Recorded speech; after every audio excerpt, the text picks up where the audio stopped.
Yeah, I walk in the room, make the ceiling shake. Gold hoops, fresh fade, got that big boss cake. Never waited on a hand, I'm in my own lane. Told them put some respect when they say my name. Hey, y'all. Thank you so much for joining us again for another episode of They Tried It. I am your host, Lindiwe Davis, aka The Couch Coach. And if you've never, ever seen an episode of They Tried It, you are in for a treat because each one of these episodes is meant to give you so much insight, wisdom, ways of moving when you're faced with an adversity or a challenge.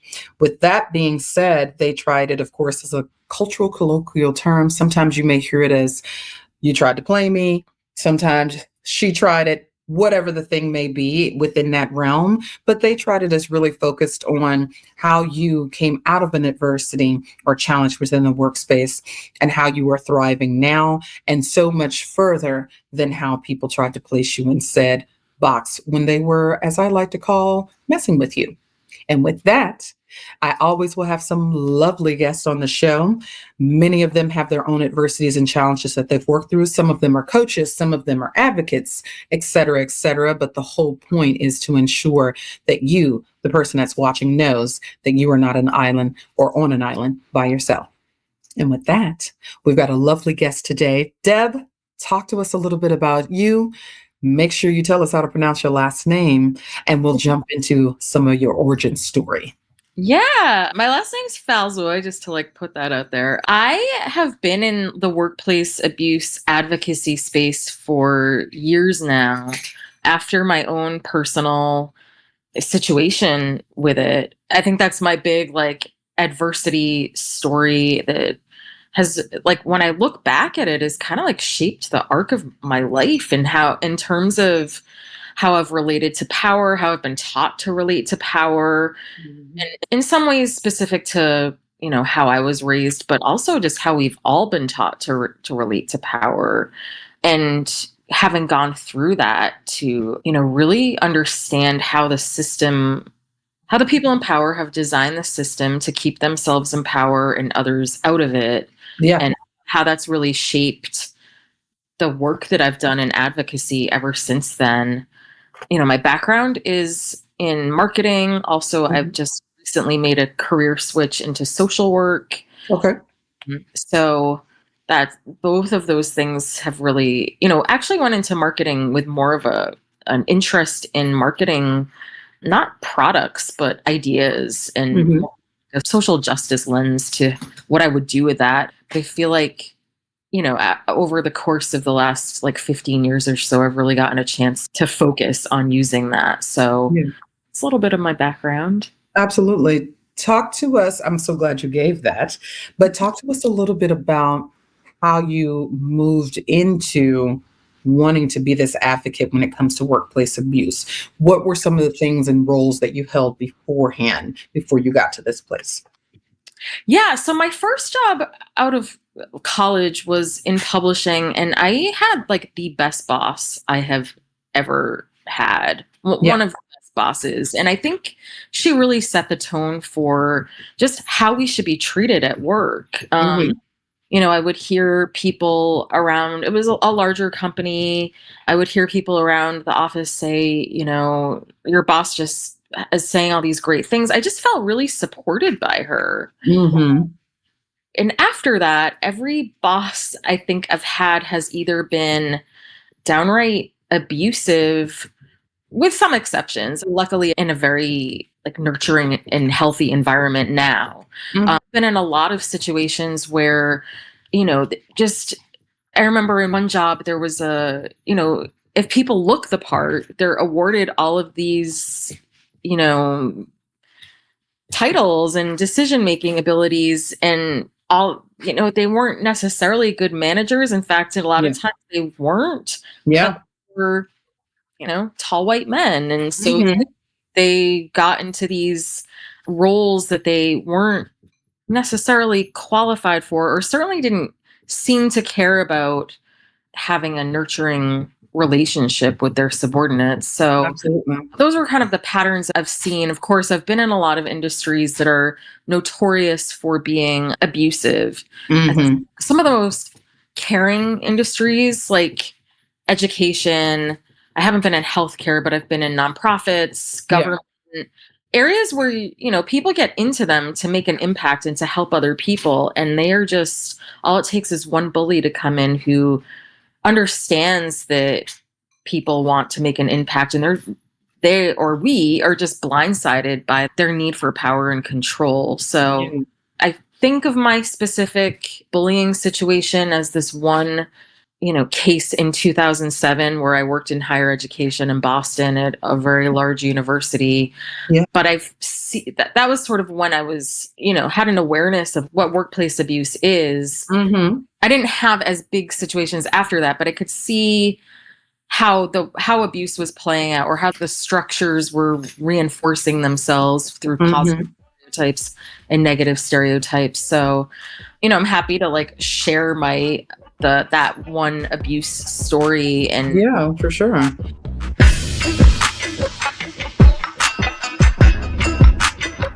I think it would be super helpful too, because contextualizing the year of 2007 with where we are now is also like a great point in and of itself, because not much has, how do I say, changed, right? A yeah, lot of the same things that we were faced with back in 2007, almost 20 years ago, are still a lot of the things that are going on in workspaces, regardless of industry, niche, expertise, etc. So walk us through working in higher education, what your role was, and how you noticed any kind of abuse, coming about as it related to the work that you were doing.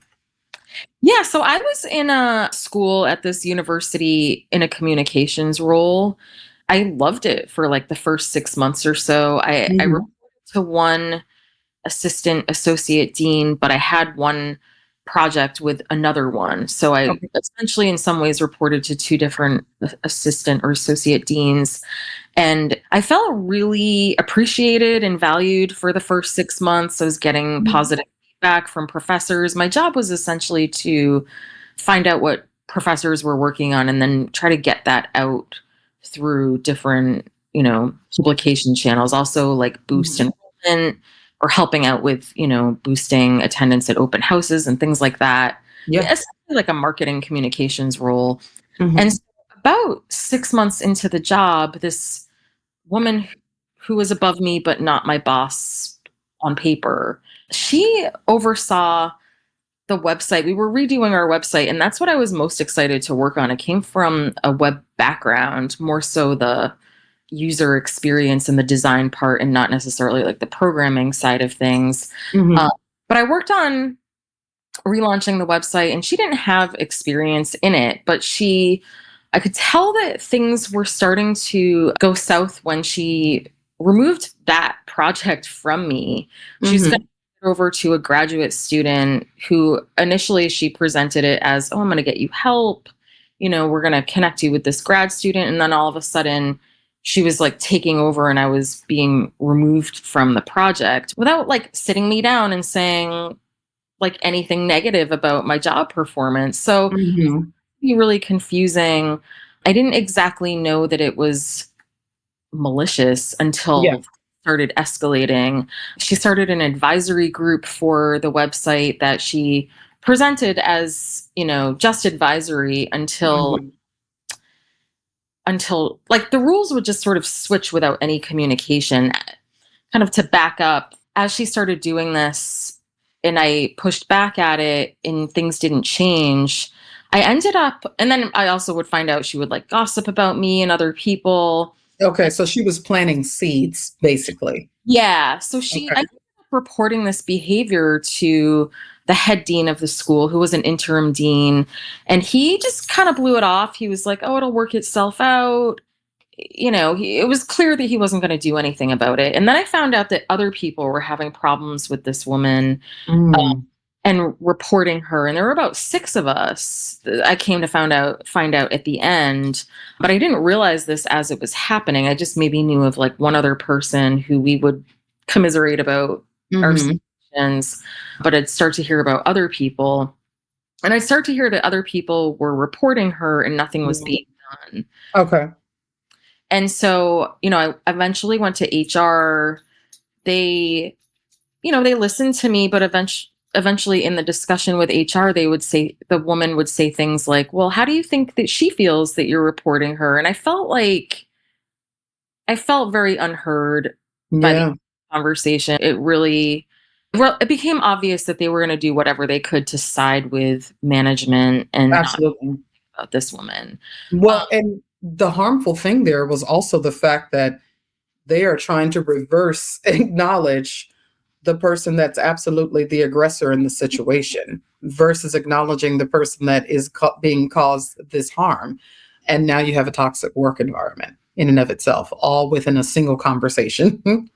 Yeah, I think as time went on and the shock of the institution not wanting to do anything about her, I mean, it was one thing and it was very stressful to realize that she was, you know, seemingly intentionally going up against us. Yeah.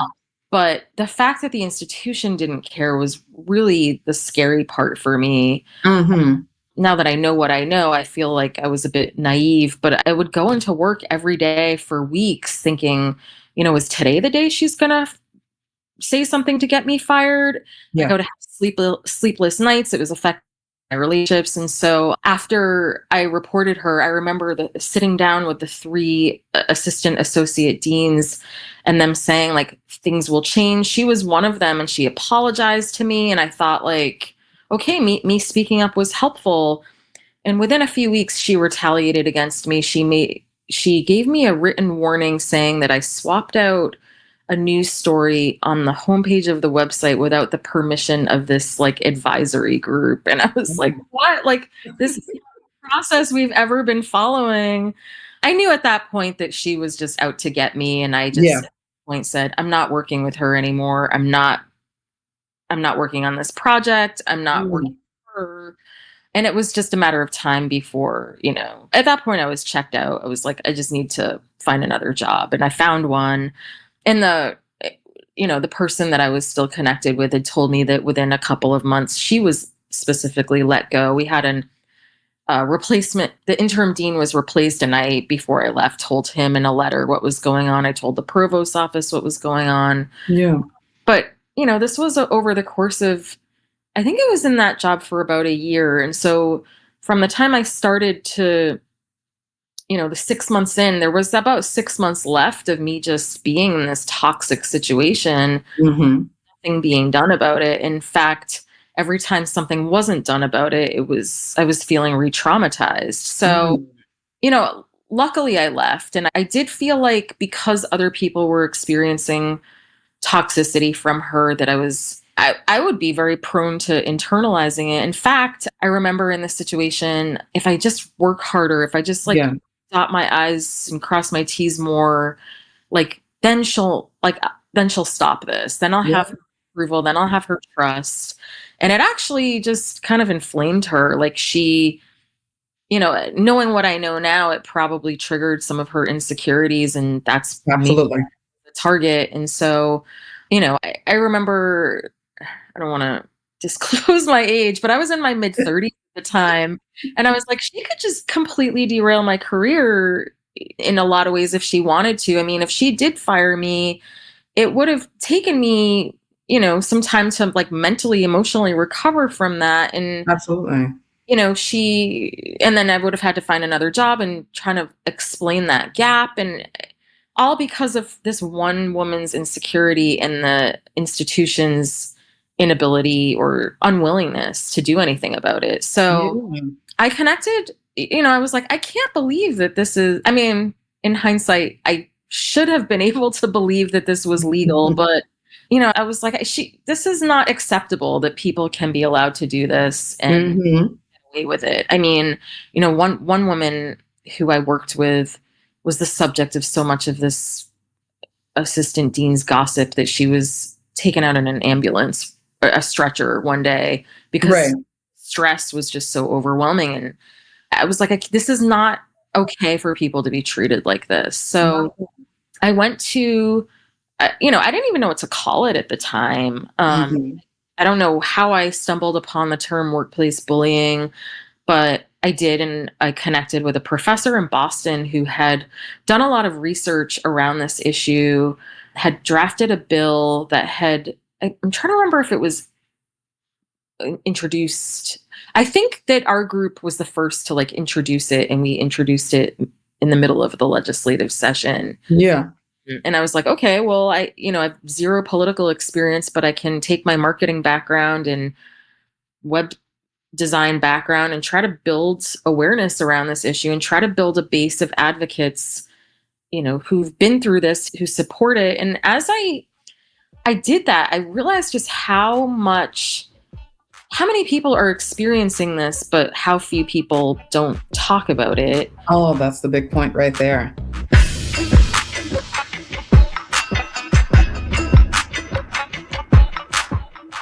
So many experiences, but no one's talking about it. And you said something just a moment ago about people, with this particular, a woman that you knew of, she was wheeled out to an ambulance, right? Which is not so far away from where we are right now, where so many people have to take leave, or unfortunately, some people are, have ended up in an unalive state, right? As a direct result of mistreatment in various workspaces and places, and just not knowing that there are resources and people and places that they can go to.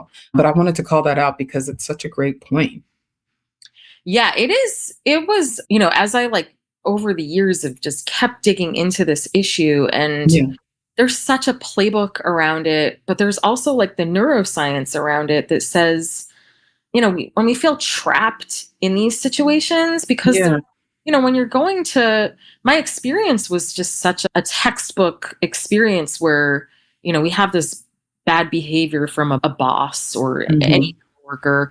And the minute that I, trusted in the institution, they, in this case, ignored me essentially, but in a way they retaliated me by shifting the narrative, by victim blaming. And so I've seen that playbook play out so often.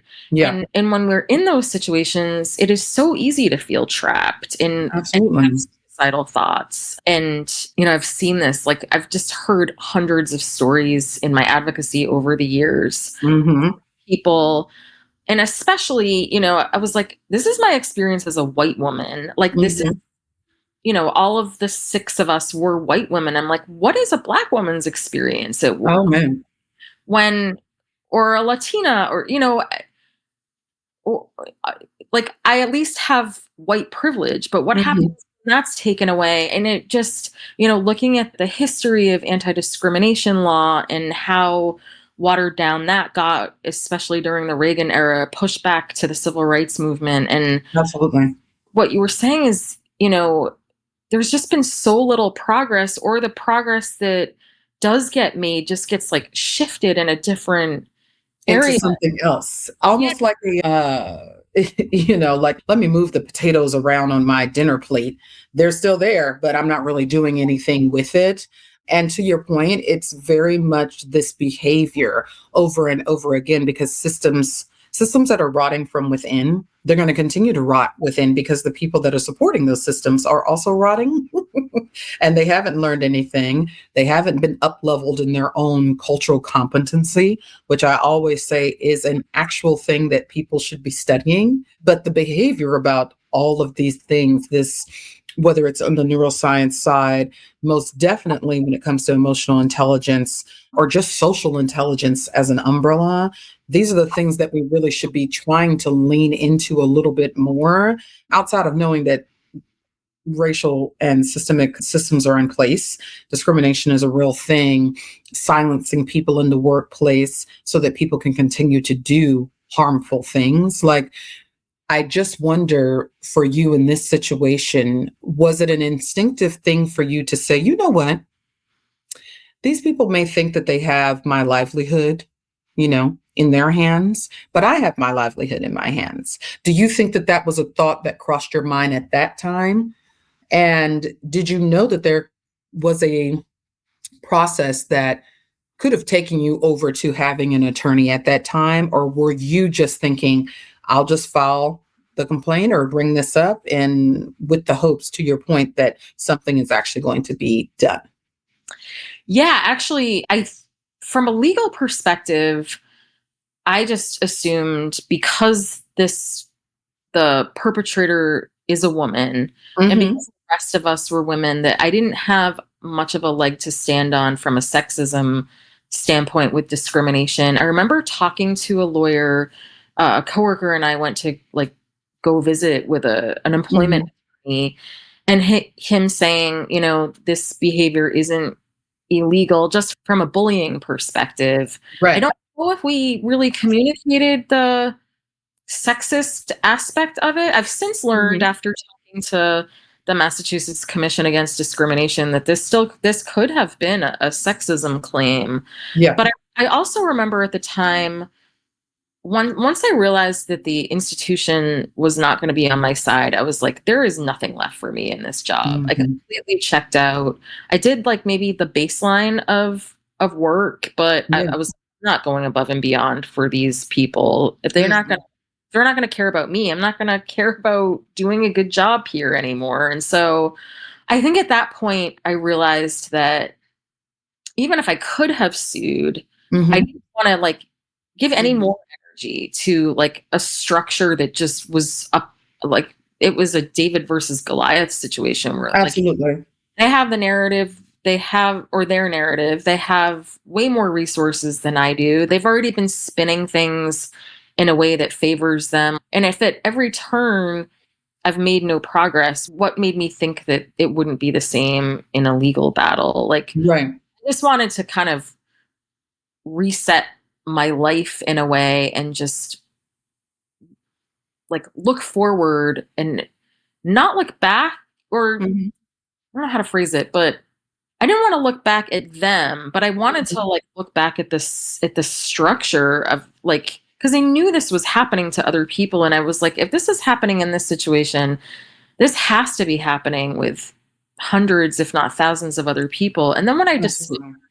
the term workplace bullying, it opened up this whole, started to like dig into the research. I was like, this is an epidemic that like we're not talking about. Absolutely. We're we're like making it very like boxed in under discrimination when it doesn't so easily fit under that. But yet when you look at, the like average salaries by race and gender, it's like so spelled out that everything is being done to reinforce these hierarchies. Absolutely. Then Absolutely.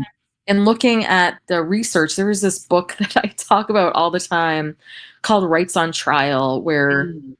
three professors looked at the effectiveness or ineffectiveness of anti-discrimination law over the years and talked about, this is where I've learned that like when the anti-discrimination law actually had more teeth in the early years than it does now because Right. during the Reagan era, they pushed back so far on it. And they, to the point where the legal system looks at discriminatory intent instead of Mhm. impact, which is how it originated. Right. And the fact that the courts, first of all, the fact that the courts can interpret it that way is absurd. Mhm. Um, Absolutely. Absolutely. Because we're depending on those decision makers within the court system to actually understand and comprehend the difference between those two things and how it impacts the person who's actually filing the complaint, which could be very different when it comes to you, me, the next person standing beside me.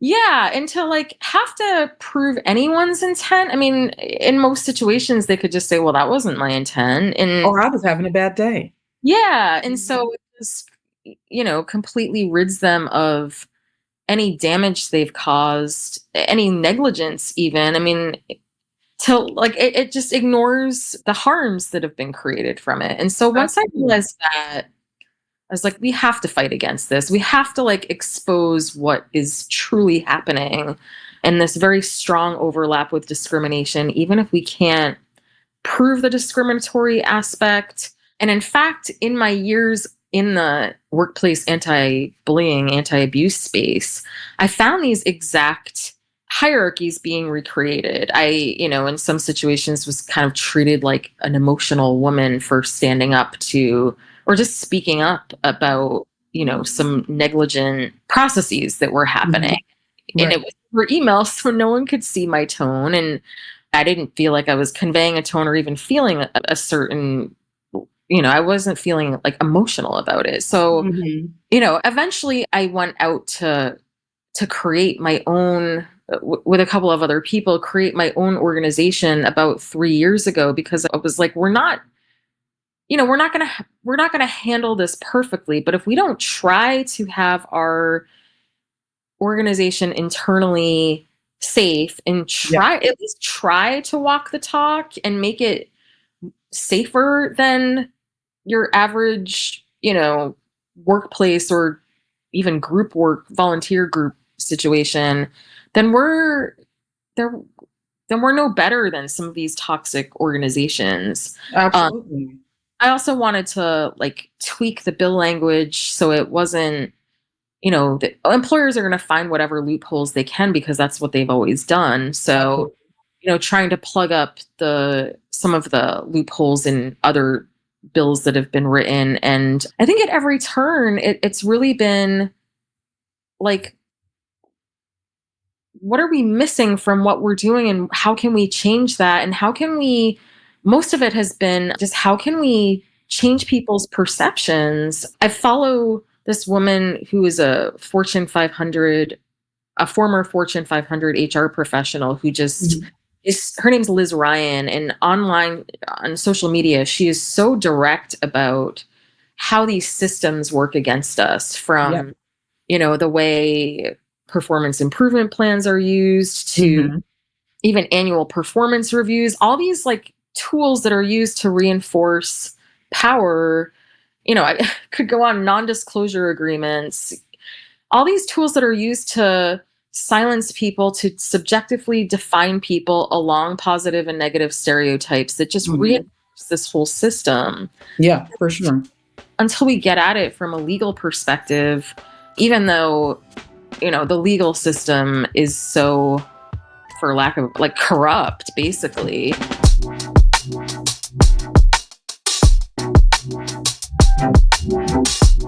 I think that there's definitely a space. It's something that you just hit on just now about understanding all of the things that are already in place to ensure this type of behavior, but also to ensure that people can qualify their behavior, right? Just by the simple notion of, well, I work in HR, so I'm going to know better. And I think that I was having conversations with someone recently where we were talking about that, how a lot of times in HR spaces within companies, those folks are not fully trained on how to handle these situations. In fact, they're much more templatized in their responses. So a lot of people don't know how to do research. They don't really understand people. They don't have that cultural competency. They don't know the laws, et cetera, et cetera, et cetera. And so these things around performance reviews, not ensuring that people have an opportunity to be promoted, removing people off of teams when they've been harmed and they've already reported the harm. Because in a lot of companies, when somebody reports harm, they'll leave them on the team and Yeah. will come up with some random reason as to why they're not moving the person from the team while they do, quote unquote, their version of an investigation. If what happened to you back in 2007 would have happened to you or is happening to someone right now, what's one thing you think a person could do right now to say to themselves, you know what? I filed the complaint. I have, touched base with an attorney just in case. Is there something else they should be doing right now? Is there another resource that they should be tapping into to ensure that they understand what could happen at this point as a direct result of filing a complaint? Yeah, I think that, at least as I see other people's stories and my own, that the people in power are going to either be above the rules or write their Mhm. own rules at Yeah. every turn in this situation. So for me, and this is, what I suggest to other people, is like, what I did in my situation is like, what do I want out of life? What do I like, Mhm. the big arc of my life and the whole picture? Do I want to give the next like 5 years to a legal battle with this company, or like, Right. or do I want to be in an environment that's safe for me, where I'm feeling energized, where like maybe I'm fighting the system, which I am, but I want to do it in an environment where I feel valued. And so I know not everybody sees it that way. And some people are like, I have to fight this, Yeah, I need to make an example of them. absolutely. Which I think is great when there is, when, first of all, when people understand what they're walking into and understand that it will involve re-trauma, but also that we don't have a law against, being a jerk at work. We have There laws isn't. against discrimination, but even those aren't strong enough. Not at all. And so if people feel like they need to do that for themselves, I think people should just really like look deeply and think, you know, what do I need for myself? But Mhm. within a hard look of like, what are the realistic outcomes? What Yeah. I think a lot of people, when they first experience this, think like, this can't be legal. This can't, just like happened with me, or, there's no way that if a judge heard the truth, that they would not be held accountable. But Right. I think the actual flip side is the norm, that we live in a society where some people from birth are afforded much more rights and privileges than other people, and those stereotypes are really what is in operation throughout this whole process. So Yeah. um, I think people need to decide what is best for them, and Right. what would really like. I actually have a course about healing from workplace abuse, and it's based on ideas about being abused by the legal system, Yeah, and for sure. it's essentially like institutional trauma, Mhm. institutional Mhm. betrayal. And really, the best thing we can do for ourselves is know what our values are and Yeah. intentionally carve out our lives based on those values, and align ourselves with people who share those values. Yeah. I like the thought around making sure that when you are faced with a challenge or adversity at work, that you automatically start thinking through how far do you want to take it? Because without that thought process, you're almost floating around. Emotions are very high in those situations because, to your point, absolutely, you're a human. So if someone's messing with you or harming you or doing things that just are not in your lexicon because your values are very different, it very much takes up a lot of energy. And you are asking those questions like, why is this happening to me? What did I do, wrong? Which is also a trauma response when somebody's doing wrong by you, Yeah. right? That you're trying to understand why they are doing the things that they're doing. But the truth is, that's not your job. And so, what I hear you say is think about what your plan is for your next steps. If you are the kind of person who wants to file a complaint, what are your next steps? Have you thought through all of the things that could happen as a direct result of doing this? And then make a decision based off of where you are trying to go while still figuring out how to fight the fight that you think is necessary, right? On the flip side of that, of course, to your point, there are going to be some people who file that complaint. They're going to get their attorney involved. They may even get the media involved, et cetera, et cetera, et cetera. But I think the underlying message here, as I've heard you speak through our time today, is making sure that you also just educate yourself on the laws, what's a law and what's not, because people cannot hear you when they see that you are emotional, which is rather crazy in and of itself, that the emotion supports what it is that you are reporting. But sometimes people can't see that, right? Which makes it easy for them to dismiss what is happening to you. What's one mantra that you live by that has helped you get through any challenges or adversities throughout your career? I don't know if this is like a mantra per se, but I'm like a learner by doing. And so Yeah. like I don't know how I became like this, but I think especially after this situation, I was like, I wasn't going to let the fear dictate how I handled it. Yeah. I think my idea has been to like, okay, well, I mean, if this giant university isn't going to do anything about it, I want to figure out how to go around them, and how to like, who's going to hold them accountable? How can we? And that's where, I went with the idea of a law. But obviously, that's a very like, there's a lot of situations where I could stop and just be consumed by the fear of Yeah. all of advocacy, whether that's Yeah. like how it's affecting my potential job prospects or just like potentially companies coming after us or Mhm. like at every turn, I'm just like, I don't care. I'm just going to do it. I'm just going to Right. like the fear and do it anyways. And I guess that's the mantra. I know that's like a book title, but Oh, do it scared? yeah, just do it. Just Absolutely. I mean, I love even that. That's something for a person to hold on to. And I think just having your own kind of like, whether it's a mantra or a statement that speaks to you, I think is going to be super helpful for people in a lot of situations because you need an anchor, yeah. right? While you're going through this hard time, you need something that's going to anchor you in the situation. And a lot of times it's going to have to come from your own internal truth and values and statements and spirituality, etc. Where can people find more resources about in workplace abuse? So to your question about, like how far people can take it, we have resources on our website, nworkplaceabuse.com/options. That's where I would start. We've really laid out like the pros and cons of different paths people can take and what the common outcomes are with them. It's like a working document where, as culture changes or just as we hear from hear people's stories and their situations, we'll modify the document. But it's in the first drop down where there's also a section on knowing your rights. And that's how, Mm. in the news, we hear about these huge winnings in discrimination cases. But I think that the sad reality is that a lot of people, when they sue even for illegal discrimination, Mhm. they're left in some cases worse than when they started the lawsuit, financially at least. Yeah. And probably that translates into emotionally, mentally. That book, Rights on Trial, like opens with cases where one of the cases, a very like clear-cut racial discrimination case where the person like the costs of it are so high that he was left living in his car after Mm. he won the case, which is an absurd outcome to. Absolutely.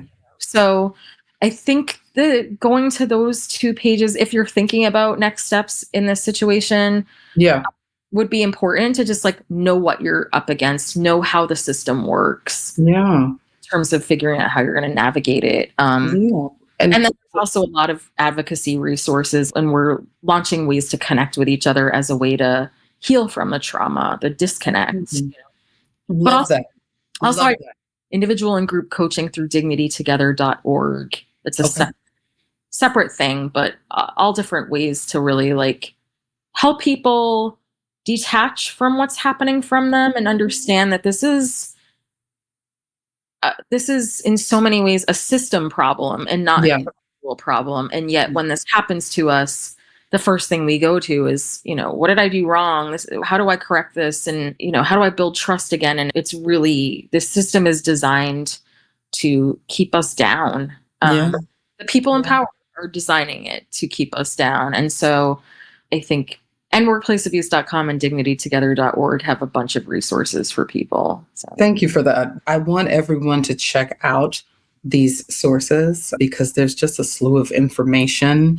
Deb, you have given us so many gems throughout the conversation, but also just insight to keep in mind when you're trying to make the best decisions for yourself, when you are faced with challenges, adversity, when you're in that hard place. Deb, I want to thank you so much for joining us today. I imagine we're probably going to have a part 2 in the future because you just have a wealth of knowledge to give to everyone. Thank you so much for sharing those resources. To everyone out there watching, I appreciate you so much. We're on this journey together. You can find me at Lindiwe Speaks on Instagram.